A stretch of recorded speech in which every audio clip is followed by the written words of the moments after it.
Pemirsa, konflik mantan pasangan selebriti Aska Ongi dengan Alif Ali rupanya belum berakhir. Kemarin, Aska didampingi kuasa hukumnya kembali menyambangi Polda Metro Jaya untuk diperiksa dan memberikan bukti tambahan. Hari ini agendanya pemeriksaan tambahan yang dilakukan oleh Mbak Aska sekaligus memberikan bukti-bukti tambahan kaitan laporan polisi yang telah dibuat Mbak Aska tahun 2020. Mudah-mudahan dengan bukti-bukti tambahan yang telah kita berikan, penyidik akan segera meningkatkan status terlapor menjadi tersangka. Rencananya besok Subditreskrimsus Polda Metro Jaya akan melakukan pemanggilan terhadap Alif. Terlapor akan dipanggil untuk dimintai keterangannya sebagai saksi.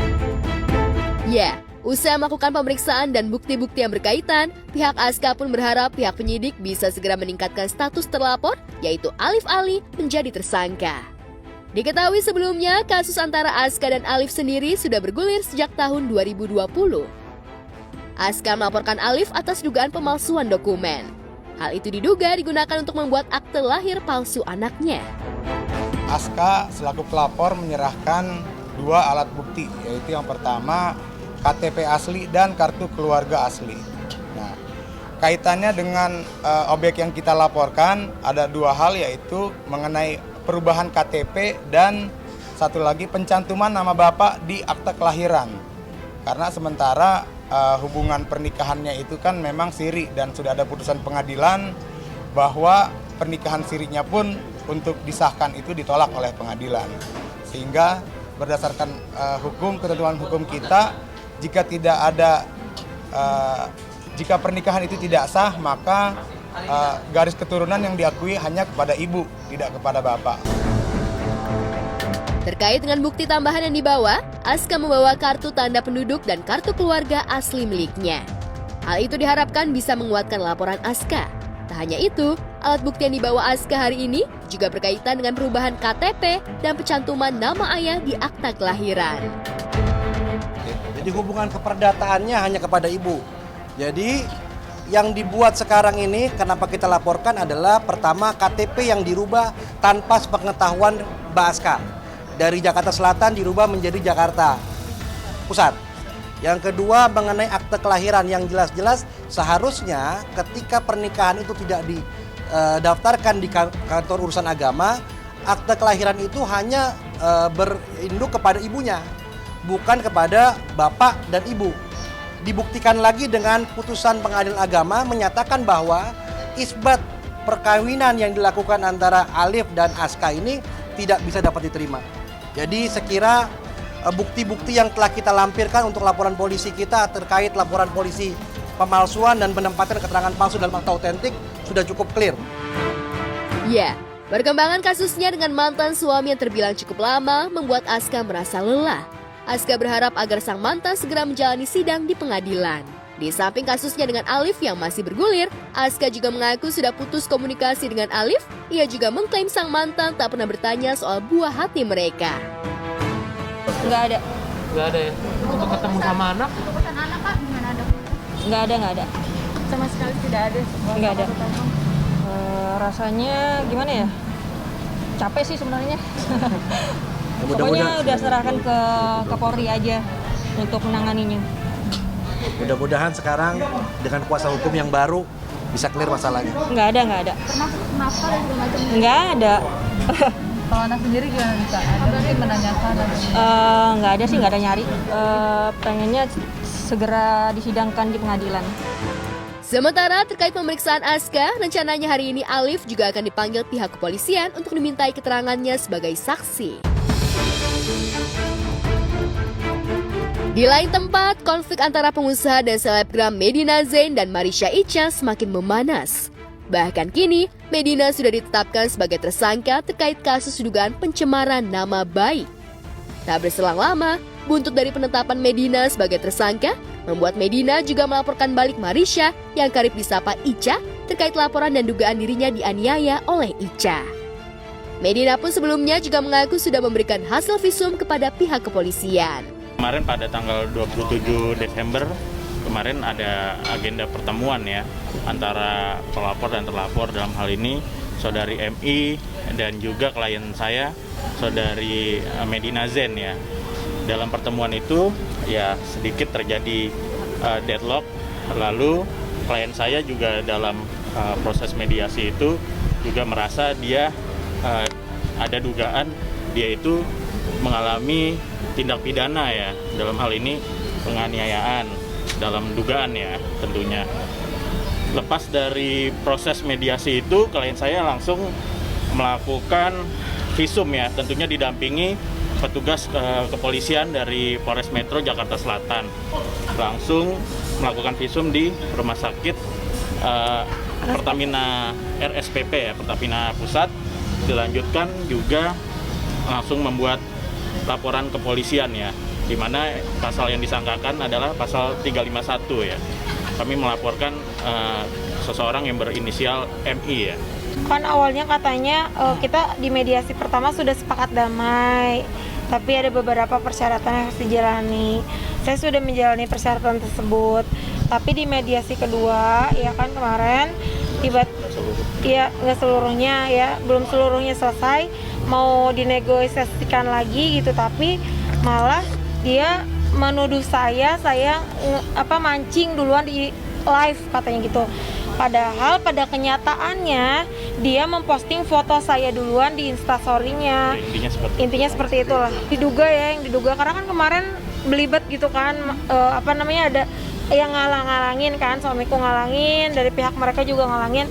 Jadi kena ini bagian pelipis aku, ya kan, sama bagian kaki. Walaupun klien kami sekarang sudah jadi tersangka, tapi kita harus junjung asas hukum, asas praduga tak bersalah ya, presumption of innocence, sampai ada putusan pengadilan yang berkekuatan hukum tetap. Saya santai aja sih, saya kooperatif aja. Apa yang ditanyakan sama penyidik saya jawab semua dengan baik. Tunggu kelanjutannya aja, masih diperiksa. Tak hanya itu, Medina juga mengungkap bahwa dirinya sudah memiliki bukti rekaman CCTV sebagai alat bukti penganiayaan yang diduga dilakukan oleh Ica. Ica sendiri sudah diperiksa oleh pihak kepolisian. Kemarin, Ica juga menjalani pemeriksaan tambahan terkait kasus tudingan penganiayaan yang dialamatkan padanya. Ica pun membeberkan kronologi yang sebenarnya. Hari ini ke Polda pertama memenuhi panggilan penyidik kaitan laporannya Ica atas laporan polisi yang dibuat tanggal 28 Desember yang mana terlapornya adalah Mbak MZ tadi, yang mana laporan itu atas tindakan Mbak MZ melaporkan Mbak Ica di Polres Jakarta Selatan kaitan penganiayaan. Jadi kita melaporkan laporan palsu berikut dengan pencemaran nama baik dan fitnah. Tadi hanya satu dua pertanyaan kaitan dengan memperlihatkan CCTV. Tapi alhamdulillah tadi udah dilihatkan CCTV-nya di sini. Kan aku yakin dan aku selalu nanya sama Bang Ramzi, Bang aku ada nyentuh apa enggak? Bang Ramzi selalu bilang, enggak, kamu enggak ada nyentuh sama sekali. Kronologinya terjadi cekcok di telepon, terus Mbak MZ mengajak saya ke Polda malam-malam jam 22, saya nggak bisa. Akhirnya saya bilang pertemuannya besok aja jam 3 di Polda, jam 3 siang. Akhirnya kita bertemu. Sebenarnya mediasi yang dibuat diri dia sendiri, yang seharusnya di mana orang yang saya laporkan harusnya kan bagaimana caranya supaya saya mencabut laporan saya. Tapi ini malah terjadi keributan, bahkan dia menteriak-teriaki saya dengan bahasa kotor, bahasa yang tidak pantas, dan saya tidak menyentuh dia sama sekali. Bahkan dia jadi membuat laporan saya ke Polres Selatan dengan laporan penganiayaan. Dan di sini hari ini saya lega karena telah melihat CCTV yang diberikan dari pihak kepolisian bahwa alhamdulillah memang saya tidak ada menyentuhnya sama sekali gitu. Nggak tahu kenapa kepalanya kok sampai di visum, kakinya sampai biru-biru, bahkan katanya sakit banget, saya nggak tahu. Saat menjalani pemeriksaan, Ica mengungkap sudah diperlihatkan CCTV di mana di situ terlihat jelas sama sekali dirinya tidak menyentuh Medina. Ica mengungkap, hingga saat ini Medina belum menyatakan permintaan maaf terkait tudingan tersebut. Hal tersebut tentu membuat nama baik Ica tercoreng. Ica dan tim kuasa hukum pun siap jika kasus ini akan kembali diproses secara hukum. Dengan adanya hari ini diperlihatkan CCTV, aku yakin dan alhamdulillah sudah lega gitu. Karena dari CCTV aku lihat baik-baik, aku detail, sama sekali aku nggak ada menyentuh gitu. Jelas kaget ya kok tidak menyentuh, dibilang sininya dia divisum sampai kakinya biru-biru, aku juga nggak tahu kenapa. Aku sudah blok semua sih teleponnya, karena kan sudah 2 kali juga mediasi.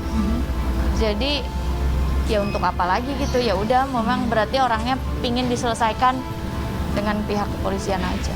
Ya pasti kan saya juga masih punya hati lah, orang berbuat salah pasti ada etika baik, pasti luluh lah. Tapi kalau sudah kayak begini, orang minta maaf, ya ada dikasih kesempatan, buat lagi, ditambah saya difitnah lagi, dia sampai visum, dia sampai laporkan saya di Polres Selatan demi untuk menjatuhkan saya gitu, sampai menggiring opini-opini yang aneh-aneh mengenai perihal-perihal yang lain, perihal donasi dan segala macam gitu. Pasti ya saya pun sebagai manusia pasti geram. Saya mau mendapatkan hak saya gitu untuk mengkelarkan kepada masyarakat bahwa saya tidak salah dan saya juga tidak menyentuhnya, karena kalau saya capek, malah nanti berpikirnya bahwa laporan polisi yang mereka buat benar. betul gitu. Jadi Makanya ya saya semangat gitu, jadi semakin semangat, orang ini malah makin parah ya gitu.